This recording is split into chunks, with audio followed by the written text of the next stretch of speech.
સાંજ પડીને મને ખબર મળી કે આપણે તો સ્તંભેશ્વર મહાદેવ જવાનું છે, એટલે મેં બેગ પેક કરી નાખ્યું હતું ને બહાર જોયું તો પ્લેન પણ આવી ગયું હતું થોડી વારમાં, ને હું પણ તૈયાર જ હતો.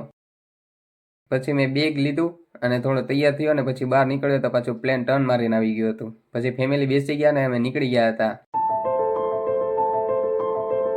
થોડી વારમાં તો અમે અમારા ગામની બહાર પણ નીકળી ગયા હતા. પછી આવી ગયા હતા પ્લેનને એનર્જી ડ્રિંક આપવા માટે, તો આપી દીધું અહીંયાથી એનર્જી ડ્રિંક ને પછી નીકળી ગયા હતા પાછા.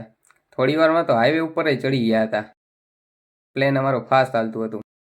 પછી પાછો એક બ્રેક લીધો ચા પાણીનો, પછી અમે પાછા નીકળી ગયા ને ટોલ નાકા નીચેથી અમારું પ્લેન કાઢ્યું. અમારું પ્લેન તો નીકળી ગયું હતું ટોલ નાકા નીચેથી. ત્યાં અમને ફૂલ ટાઈટ સિક્યુરિટી મારી બતાવી ગઈ હતી, પોલીસની જીપ. આ સ્પેશિયલ મારી માટે જ છે ભાઈ, કહેતા ને કે બતાવી નહીં. પછી અમે નીકળી ગયા હતા પાછા હાઈવે ઉપર. થોડી વાર અમારું પ્લેન હાઈવે ઉપર હાલ્યું તાત એને એનર્જી ડ્રિંક પીવવાનો ટાઈમ થઈ ગયો હતો, એટલે એનર્જી ડ્રિંક પીવવા માટે ઊભી રાખવું પડ્યું હતું. ને એ પણ આપણે ગુજરાતી એટલે ગુજરાત ગેસમાંથી પુરાયું હતું. ત્યાં અમારે સવાર પડી ડાયરેક્ટ જંબુસરમાં ને આવી ફેક્ટરી ડાયરેક્ટ સામે મળી ગઈ. અને આવા ટ્રક પડ્યા હતા. હવે એ સાના છે તો મને પણ નથી ખબર, તમને ખબર હોય તો જરૂર જણાવજો. ત્યાં થોડી વારમાં તમને આવા મોટા ભૂંગળા પણ બતાવી ગયા. અહીંયાથી જ આપણા ગામ સુધી પહોંચતા લાગે. કાવીમાં પહોંચતા પહેલા જ આવી રીતે મસ્જિદ બતાવી ગઈ હતી. અને આ એરિયામાં એકલા મુસલમાન ભાઈઓ જ રહેતા હતા એવી મને માહિતી મળી હતી. તો જોયું તો એકલા મુસ્લિમ ભાઈઓ જ અહીંયા હતા. પછી અમે સોંગ વગાડતા ત્યાંથી અમારે નીકળી ગયો હતો અમારું પ્લેન. થોડુંક પ્લેન ચાલ્યો તો આવી રીતે ફેક્ટરીમાંથી આગ લાગતી જોવા મળી. અને આ આગ કેમિકલના લીધે લાગતી હોય એવું મને લાગતું હતું. સવારમાં પ્લેન ઊભું રાખી દીધું હતું કાવી ગામમાં. ને પછી અહીંયા અમારે મીઠાઈ લેવાની હતી. ને અહીંયાની મીઠાઈમાં સ્પેશિયલ હલવો જ તે મળતો હોય છે. ઇકબાલ શેઠનો હલવો અહીંયા પ્રખ્યાત હોય એવી માહિતી મળી હતી, એટલે આપણે એ દુકાનમાં જવાનું હતું. તો ચાલો આપણે અંદર જઈએ. આવી ગયો તો અંદર. અહીંયા તો એકલો હલવો હતો, ત્યાંથી હલવો લઈને પછી નીકળી ગયા હતા. તો આગળ એક બસ જતી જોવા મળી કે જે ન્યાતે જતી એવું મને લાગતું હતું, એટલે એમની પાછળ અમે આવી ગયા હતા. ત્યાં દરિયાનો નજારો દેખાઈ ગયો ને અહીંયાથી રસ્તો પણ દેખાઈ ગયો હતો કે સ્તંભેશ્વર મહાદેવ જવા તરફ રસ્તો. ત્યાં દૂરથી જ ત્યાં અમને મંદિર દેખાવા માંડ્યું હતું. એટલે ચાલો હવે આપણે પાસે જઈએ. આવી ગયા હતા એમની પાસે સ્તંભેશ્વર મહાદેવ, કે ત્યાં ગેટ પાસે તમારું પ્લેન ઊભું રહી ગયું. ને પછી અમે નીચે ઉતરી ગયા હતા અંદરથી. ને વાળની સ્થિતિ કંઈક આવી હતી. તો ચાલો હવે આપણે ફ્રેશ થવા જઈએ. તો ફ્રેશ થવા માટે અહીંયા ઉપર જ આશ્રમ જેવું છે કે જે આપણને ફ્રેશ થવા માટે થોડી ઘણી સુવિધા મળી જશે. પછી ઉપર જતા હતા ત્યાં જ અમને આ રસ્તામાં વાંદરા જોવા મળ્યા હતા કે જે આવી રીતે ખુલ્લેઆમ જ રખડતા હોય છે પણ કોઈને નુકસાન કરતા નથી.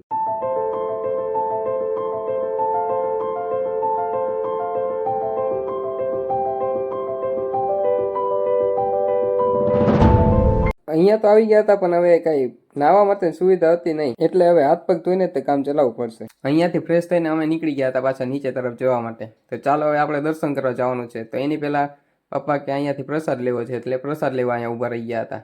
તો અહીંયા પણ હલવો જ મળતો હતો. અહીંયાની સ્પેશિયાલિટી આ જ છે, એટલે અહીંયાથી પહેલા હલવો લઈ લીધો અમે. તો હવે ટાઈમ થઈ ગયો તો આપણે મંદિરમાં જવાનો, એટલે હું તો રેડી થઈ ગયો હતો. અને આવી રીતે રેલિંગમાંથી જવાનું હતું, એટલે બધા ચાલતા ચાલતા જઈ રહ્યા હતા. અમે બહાર નીકળવાનો રસ્તો બાજુમાંથી જ બધા સામે આવતા હતા, ત્યાંથી જ હતો, એટલે ત્યાંથી જ આવવાનું હતું. ને રસ્તામાં કંઈક આવું કંઈક વેચતા હતા, એ તમને આવતી વખતે બતાવું. પ્રથમ પહેલા અહીંયા ઉપર જવાનું હોય છે કે જ્યાં નંદી મહારાજ બિરાજેલા છે. તો આપણે પહેલા ત્યાં જઈએ, પહેલા અહીંયાના દર્શન કરીએ. અને અહીંયાનો ઇતિહાસ કહું તો દિવસમાં 2 જ વાર અને 5-5 કલાક સુધી તે ખાલી ખુલ્લું હોય છે દર્શન કરવા માટે. બાકી તો દરિયામાં જ તે મંદિર આવેલું છે, એટલે દરિયામાં જ હોય છે, પાણી ભરાઈ જાય છે એટલે. તો ચાલો હવે આપણે અંદર જઈએ. તો અંદરના દર્શન કરાવું તો આવી રીતે અંદર શિવલિંગ છે કે જે નીચે આવેલું છે.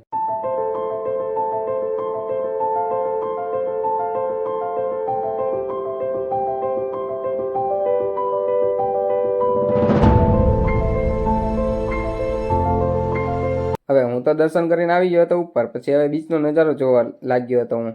તો આવી રીતે દરિયો હતો ને બાજુમાં જ તે મસ્ત મજાનું નાનું એવું બીચ હતું, એટલે હું વ્લોગ શૂટ કરતાં કરતાં નીકળી ગયો હતો ત્યાંથી. આ સ્તંભેશ્વર મહાદેવ કે જે વડોદરાથી 80 કિલોમીટર દૂર છે અને કાવી કંબોઈ ગામ પાસે આવેલું છે, કે જે દરિયાના કિનારે જ આવેલું છે મંદિર. અને આવું હજી એક મંદિર છે કે જે આની જેમ જ છે બધી વસ્તુ. હું તમને એ મંદિરના પણ દર્શન કરાવીશ જલ્દી.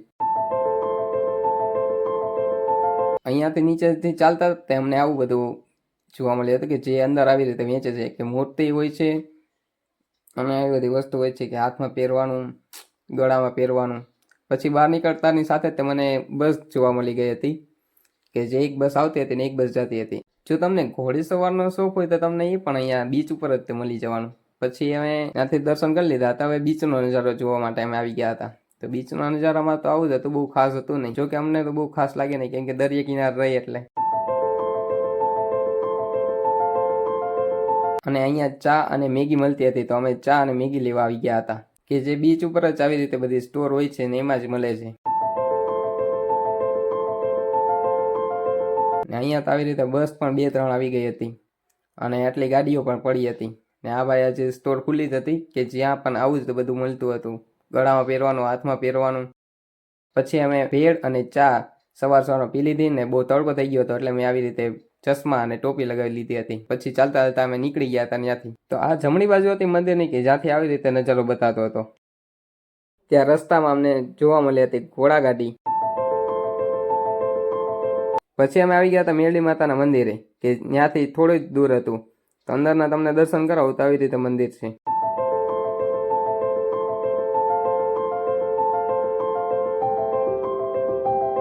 અને બહારનો નજારો બતાવું તો આવી રીતે દૂરથી દેખાતું હતું. અને એમની પાછળ જ તે સ્તંભેશ્વર મહાદેવનું મંદિર છે કે જે થોડું જ દૂર છે. તમને એ પણ બતાવું ચાલો.